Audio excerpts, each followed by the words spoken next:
ইন্নাল হামদালিল্লাহ ওয়াসসালাতু ওয়াসসালামু আলা রাসূলিল্লাহ আম্মা বাদ। আমার প্রিয় মুসলিম ভাই ও বোনেরা, শাবান মাসের তাৎপর্য হলো শাবান শব্দের বিশ্লেষণ ও নামকরণের কারণ। শাবান হিজরি সনের অষ্টম মাস, যার অর্থ বিস্তৃত হওয়া, বিস্তার লাভ করা, প্রসারিত হওয়া ইত্যাদি।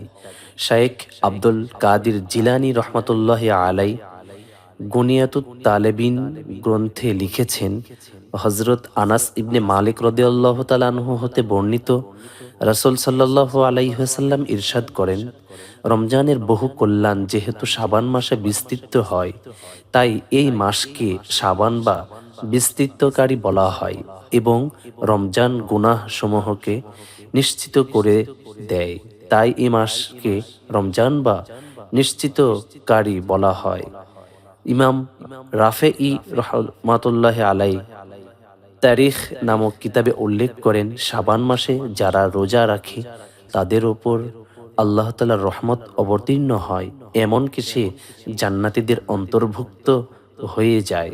মোট কথা, শাবান অর্থ বিস্তৃত হওয়া, আর এই মাসে আল্লাহ তাআলা রহমত বিস্তৃত করেন। এই মাসকে শাবান বলা